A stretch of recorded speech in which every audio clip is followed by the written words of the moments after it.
Assalamualaikum and a very good day to all of you.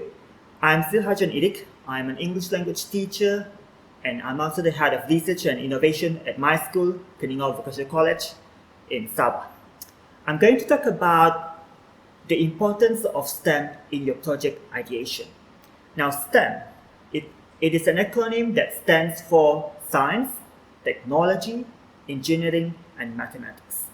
It is an interdisciplinary approach that proposes all of these four disciplines to be taught or to be approached as a collective field than to be seen as separate fields. So STEM is an umbrella term. There are lots of variations of STEM that we can break down from the concept of STEM itself. Now, and I'm going to talk briefly about each of these variations. Now, we have STEAM, STEM plus arts. We have STEMIE, STEM plus innovation and entrepreneurship. We also have ESTEM, environmental STEM. We have STEAM, it refers to STEAM plus arts plus reading and writing. We have Germs, girls in engineering, math and science. And then there's STEMs, STEAM plus hands-on. And last but not least, metals. It's STEAM plus logic. So during my presentation, I'm going to use some real-world examples to illustrate my points, as well as some of the samples from our school, our students' work and our teachers' work. STEM. When we think about STEM, we think about robotics, drones, 3D printing, building stuff, and doing all sorts of stuff. So those are STEM. STEM also refers to a skill set where we are able to identify a problem, find a solution, and then evaluate how well the solution works. So when you look at the slideshow, there is a circle. So this circle, it refers to the process of ideation, where the first thing that you do is that you define the question. You try to find out why something happens. You try to find out what the problem is, and then you come up with various multiple solutions before you narrow it down to one single solution, and then you test it out, and finally you evaluate how well the solution works. And then you keep repeating the cycle so that you can improve your idea.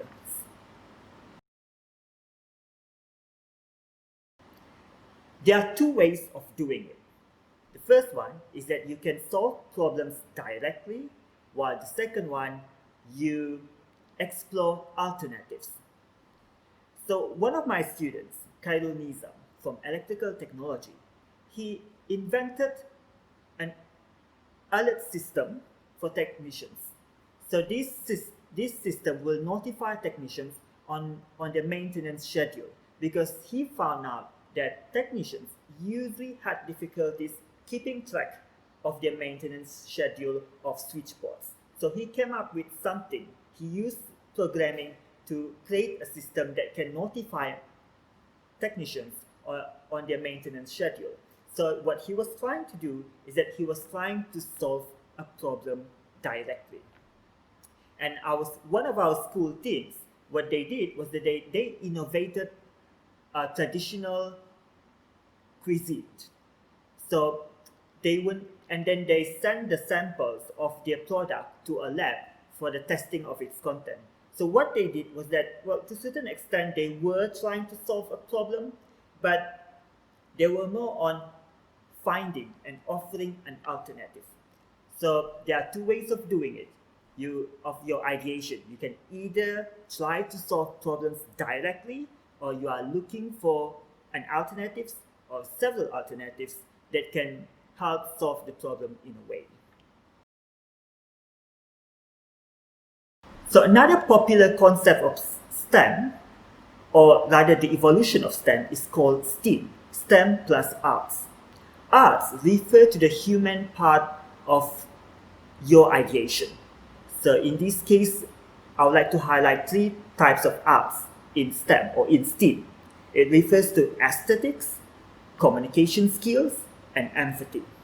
Now for this effort, my colleagues and I, Mr. Khalifa and Mr. Ibrahim, we were awarded with a grant worth of 45,000 ringgit Malaysia at Wisely Seed for the Future competition for our project that is related to STEAM, STEM plus arts. So you might want to check this one out, Wisely Seed for the Future, because it is something that you might want to take part in and you can probably win it. Now, in our project, we did STEMAthon. STEMAthon is where we combine emerging technologies like drones and robotics with creativity in specific contexts. For example, training our students to use robots in gimmicks or performance, or using drones for delivery and rescue mission, or maybe creating all sort of decorative items using 3D printing. And of course, we train our students to do elevator pitch, where they learn to pitch their products. So STEAM is the combination of STEM plus arts. Now I'm going to talk about arts that refer to the aesthetic part of your ideation that involves STEM or STEAM. Now, when we are building something, we are building them for certain purposes, like when we prepare food for people to eat, for people to get energy and get calories from. And when we build buildings, we build it for people to seek shelter from. So these are the purposes of these innovations. The aesthetic part of this ideation is not the one that fulfills our need, but rather fulfills what our desire, what we love, what we like, and what makes us feel excited. For example, food. We can always eat plain looking food with no aroma, no texture, but people always come up with fancy looking food with great texture and with great aroma, because people simply like it. And when it comes to buildings, people always create all sorts of designs, various designs of buildings. Although basically all buildings serve specific purposes. They are for us to seek shelter from, as a storage, or as a venue for event. But people always come up with various designs because it's what we like. So the aesthetic part of your ideation is the one that does more than just fulfilling the functionality and purpose of your project, but it also appeals to human or to people's senses. The second A in art, in STEM, it refers to the art of communication. Now you have excellent ideas, you have excellent projects, you also need to learn to communicate your ideas and your projects convincingly to your audience, to your judges, to your investors, to your buyers. So communication, it works in the form of oral form. That means you are presenting it, you are pitching it, you are doing public speaking, and it also works as a written form, such as writing journals, proposals, or reports. Now when it comes to communication, it also works in two ways. It is one thing that you are delivering your messages, you are speaking to somebody, and it also another thing where you have to listen and respond to people's feedback and ideas. So communication skill is very important in your ideation and in the development and expansion of your ideas. The third A refers to empathy. Now, when we want to design something, when we are building something, we need to be able to put ourselves into the shoes of the people that we are trying to help, so that we understand their needs, their behaviors, their feelings, and we can help them effectively. So if you're familiar with design thinking, you will know that the first stage of design thinking is to empathize, to have empathy. So there has been few global businesses that have been very successful in using empathy, and we're going to look at them. A company called PickPack. It is an online pharmacy. So they have been very successful in using empathy in the development of their products. They discovered that people did not like to wait in a long line when they were buying medicine from pharmacies. And they had difficulties keeping track of their schedule, of the number of pills that they need to take, or how many pills they need to take, or whether they should take it before meals or after meals. So that was a problem that they discovered when they were looking at people, when they were observing people, when they were interviewing people. So they came up with a solution where they deliver people's medicines to their homes. And these medicines are in pre-sorted and personalized package. As you can see in the picture that I'm showing to you, the packets, they pop out with all the information that you need to know. What time do you need to take the medicine? How many pills you need to take? What kind of pills you need to take? So they are all there. So basically, PillPack has been very successful in solving the problems that people have. So the next example of business that has been very successful in using empathy is Airbnb. So I think many of you are familiar with Airbnb, I hope. So Airbnb, when they first started, they had difficulties making money. And they tried to find out why they didn't have many people who actually booked their rooms from their websites. And what they found out was that people did not like the photos that they saw on their websites, because those photos were not really in good quality. So people wanted to see what they were paying for. So they switched these photos with photos of high quality, photos that really show the people the rooms that they were booking from their websites. And with this change, they were able to increase their profits and draw more customers. Now that's how empathy in your ideation works. Now a few years ago, one of our school teams presented their project at an innovation contest, and they designed a child alert jacket, a jacket that notifies parents or police officers when their children are being abducted or are staying far from them. So when they designed this jacket, they had to take into consideration empathy. They have to understand parents' concern, what they were worried about, and they also had to take into consideration the aesthetic part of their product, in which they had to design the jacket to be as appealing as possible so that parents will love it and children will wear it. And finally, they had to train on their communication skills, so when they pitch their ideas, they need to be able to do it convincingly. So the next concept that we are going to explore, it's called STEMIE. It's STEM plus innovation plus entrepreneurship. Now STEMIE proposes 4 interrelated process or phases. The first phase is the scientific method. The second one is the engineering design. The third one is invention process. And the final one is entrepreneurship process. So this concept proposes that students need to be a scientist, an engineer, an inventor, and an entrepreneur. So let's look at the phases one by one. In phase 1, scientific method, you ask a question.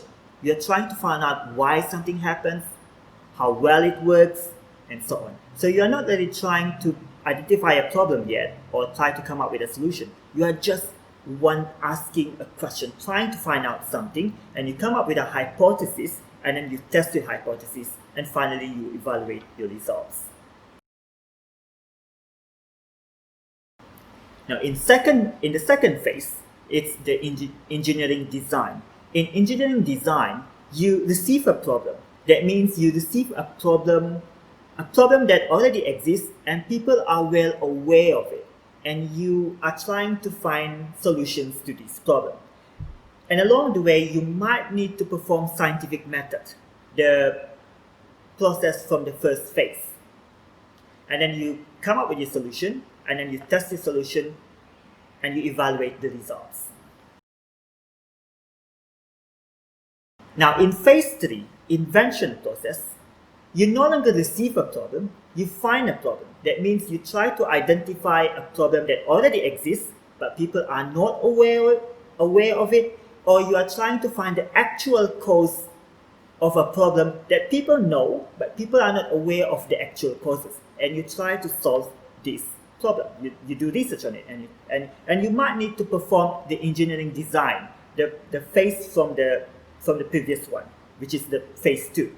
And when you are when you are in invention process, you need to consider applying for intellectual property. It could be patent, it could be patent, it could be copyright, it could be trademark, and you need to also be considering on having a license to produce your invention.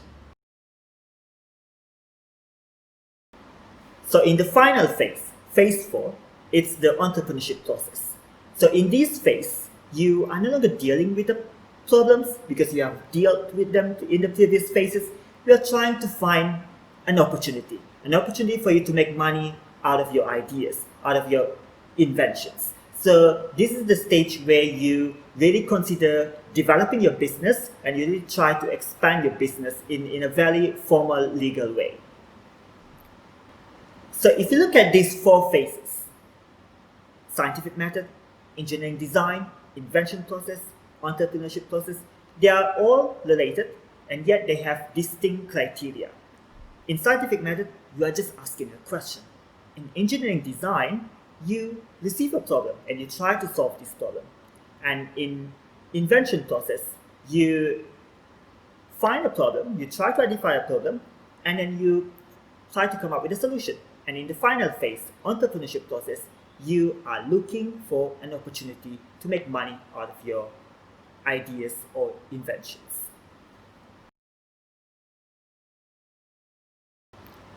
So what I'm going to do is that I'm going to explain these 4 phases using examples from my students' work.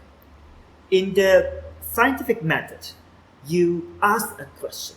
Now, one of our students, Karen Howe, from Early Childhood Education, she was wondering why children did not like to consume fruit, particularly watermelon. So she did a preliminary research on it, and she found out that, well, they simply didn't like watermelons. They didn't find it appealing or tasty.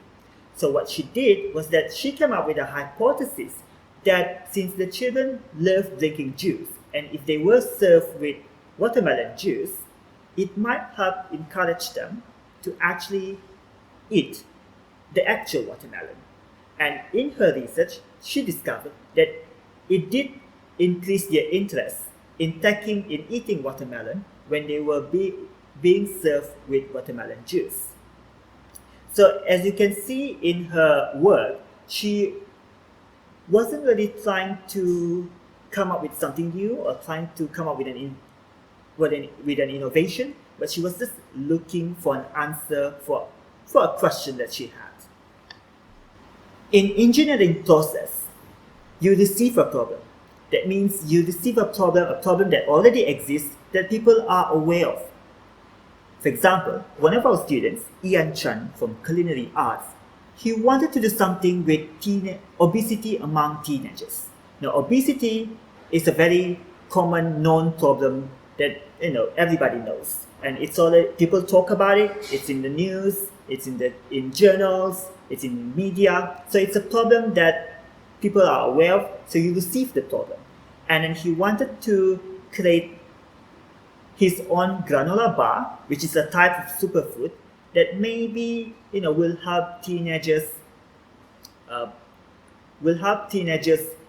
reduce their intake of other unhealthy snacks by taking his granola bar as their alternative snack, because teenagers love eating snack.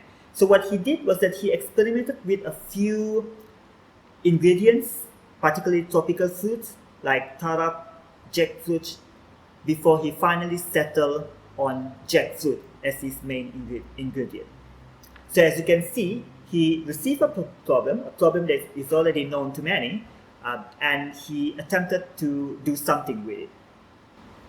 Now, in invention process, you try to find a problem or the root cause of a problem that already exists but people are not aware of it, or a problem that people are already aware of but people do not know what is the actual cause of this problem. So you are trying to find out the problem. So you don't receive a problem, you find a problem.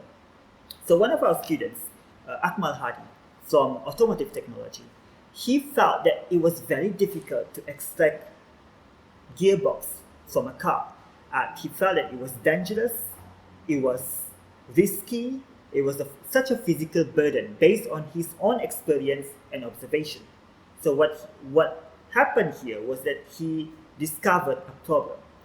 And then he tried to come up with a type of equipment that could facilitate the process of the removal and the transfer of gearbox from a car.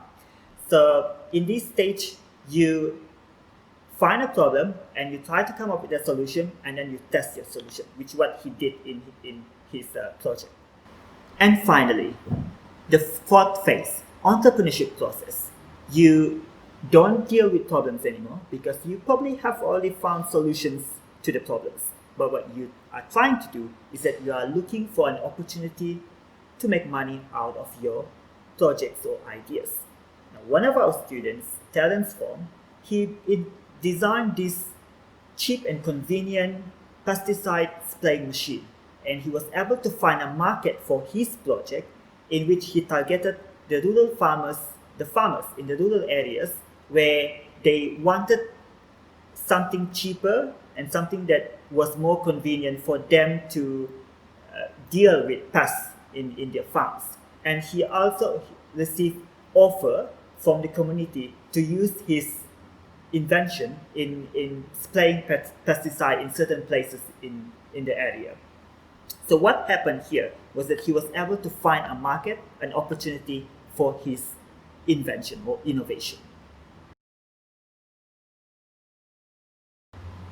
So if you are doing business or you're trying to make money out of your projects, you might want to look at business model canvas. It is a guideline for people who want to develop and expand their business ideas. So I'm not going to explain it thoroughly, but I'm just going to show it to you briefly so you can learn about it on your own.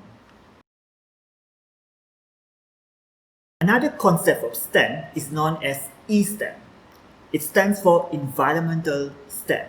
It refers to the process or product or a system that can contribute to the environmental conservation. As you know, with what is happening in the world right now, environmental conservation is our top priority. And this kind of concept, ESTEM, is consistent with Sustainable Development Goals. Sustainable Development Goals is basically a campaign. It's a global call for people to take actions on some of the pressing global issues that we are currently facing. And a lot of these goals are related to environmental issues. Particularly, as you can see here in the slide, it's climate action, life below water, responsible consumption and production, and life on land, and maybe a few other more goals. There's this concept, it's called 3P, for people, planet, and profit. So when you are inventing something, you want to create something that can help people, and at the same time it protects the environment, and you are making profit out of it. You are making money out of it. So some of the examples of inventions that are environmental friendly, for example, like electric cars. Now, electric cars were introduced because conventional cars produce a lot of greenhouse gases, which are bad for the environment. So electric cars produce little or no greenhouse gases at all. So it helps to tackle that kind of environmental issue. And then people also invented edible water bubble. Now, edible water bubble, unlike it eliminates the use of single-use plastic bottles, where when we buy water, we usually buy them in plastic bottles, and that's bad. So people came up with that innovation so that it could help tackle the plastic problems that we have. And they don't have to be products. They can also come as a system or a practice. For example, eco farming.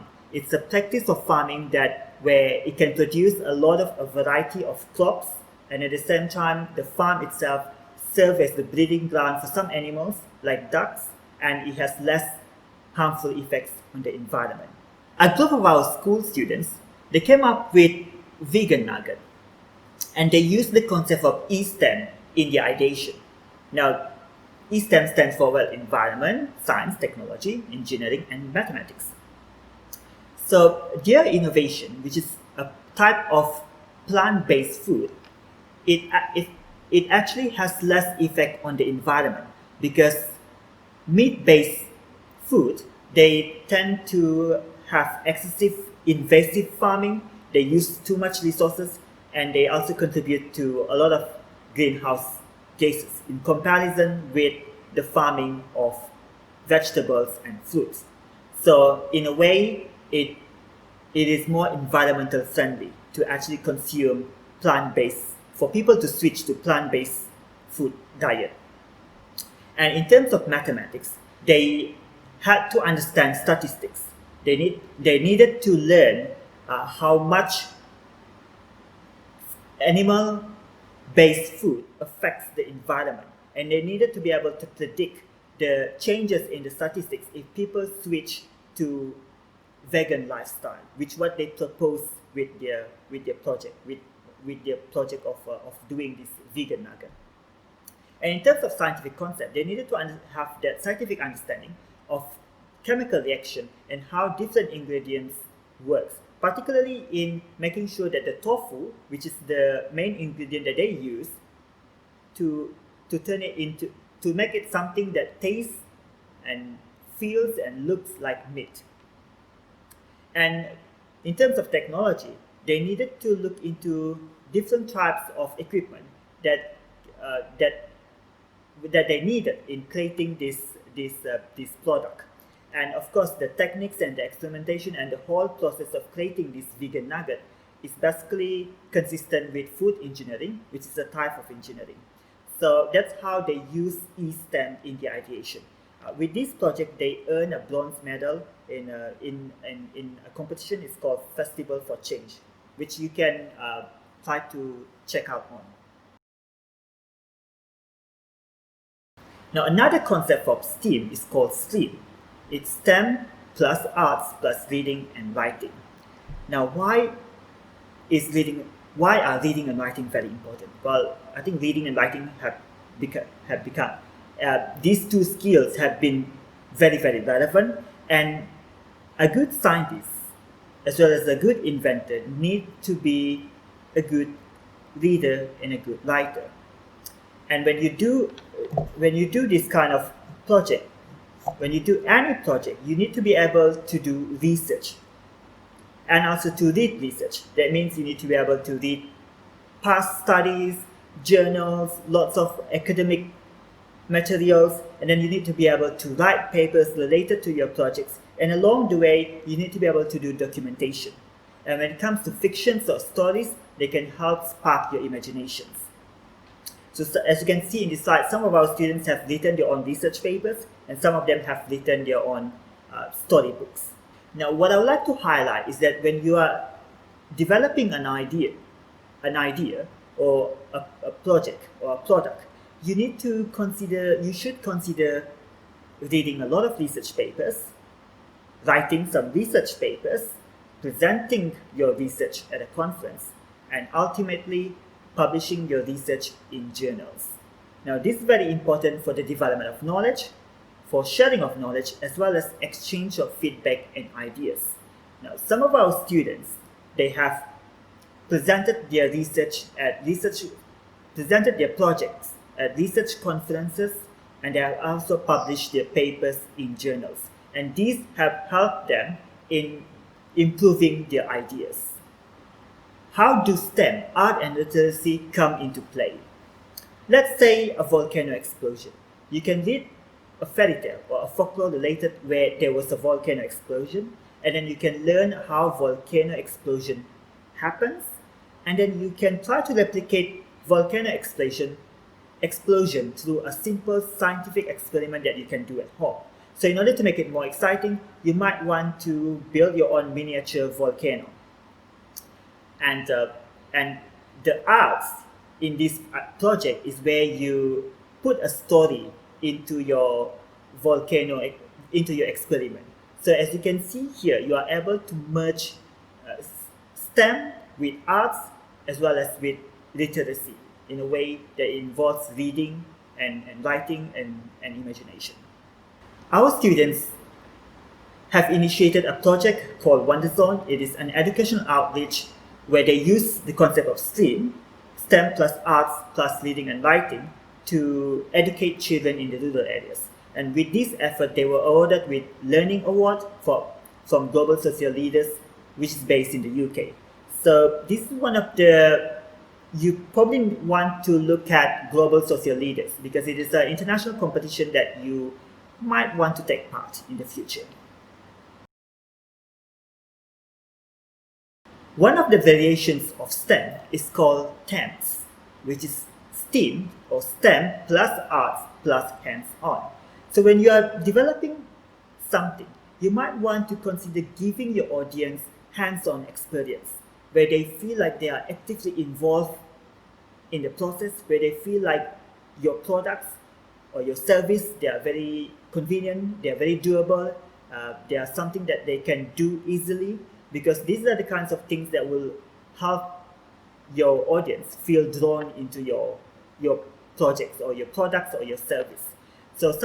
And that's the reason why do it yourself, or known as DIY, is a very successful concept. And some companies have been very, very successful in using this concept, such as Lego, where children build stuff from plastic bricks, small plastic bricks.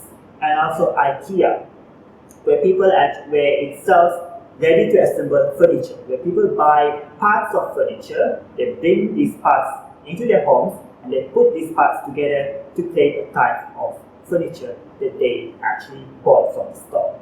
So this kind of experience, it really helps if you're planning on reaching out to your clients, your audience, your target groups, giving them that hands-on experience, active experience will really make them feel empowered, and they will feel really drawn to your ideas or to your innovations, products, or service. Another concept of STEM is called methods. It's STEM plus arts, or STEAM plus logic.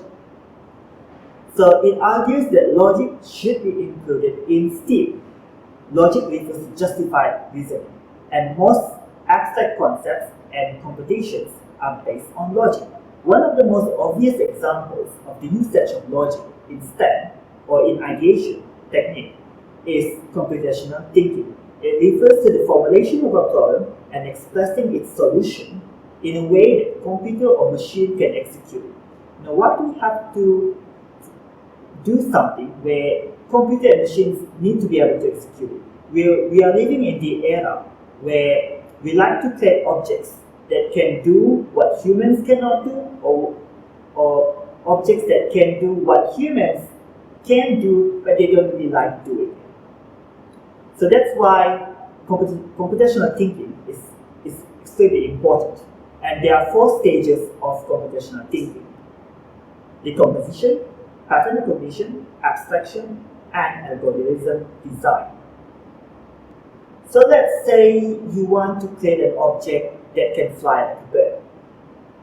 Using computational thinking as a technique, the first thing that you need to do is to decompose the issue or the problem. So you break it into smaller parts. What are the possible factors that allow birds to fly? Could be their wings, could be their legs, could be their feathers.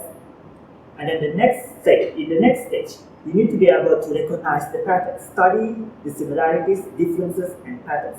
So you observe how a bird flies, and what do they do before they fly, while they are flying, and when they land. And you might want to compare different species of animals that can fly. So that's pattern recognition. And then in the next stage, abstraction, is where you formulate a theory of how a bird flies. And then in the final stage, algorithm design, you try to create a sequence of steps in a way that you can actually use this sequence or this algorithm to create objects that can mimic birds' flight. So this is how we use computational thinking in developing an idea and ultimately an innovation. Now the last part of the last variation of STEM that we're going to look into is called Germs. So it stands for Girls in Engineering, Math and Science. So we have a concept that specifically emphasizes ladies in STEM-related fields, because there are not many women in STEM-related fields. But at the same time, according to scholars, they argue that including women or women's opinions and ideas and efforts in developing projects, innovation in service, it can boost the quality and creativity of the ideation technique as well as the final outcomes. So you don't deny women's opinions, you don't exclude them from the process. So it's very important to include everybody in the ideation technique and well in everything that you do related to STEM. So these are some of the opportunities that you might want to check out and you might want to take part in. One of them is the first one is YCDC for the future. We won a project related to STEAM when we took part in this competition, and we won 45,000 ringgit. That's a lot of money for us to carry out the project at our school. So I did this together with two teachers, Mr. Khalifa and Mr. Ibrahim. And also, you might want to look at GSL Global Goals Student Competition. Our students took part in this competition, and they were awarded with Learning Award, Learning Impact for their efforts. And you also want to look at Festival for Change. It's also another international competition for some of the projects that where you are able to help certain communities with your ideas. So the thing is, you need to be able to make connections of all of the things that you have been looking at, that you have been thinking about. There are so many ideas that you can think of. There are so many things that you would like to learn. There are so many things that you want to know more, and there are so many solutions that you can do. There are many ways how you can help other people, and there are so many different types of communities that you can help. So the most important thing is that you need to be able to analyze all of them, and so that you can make connections of all of these things that you have been looking at, and then you take a comprehensive, practical solution to the problem that you are able to identify. And that's all. Thank you.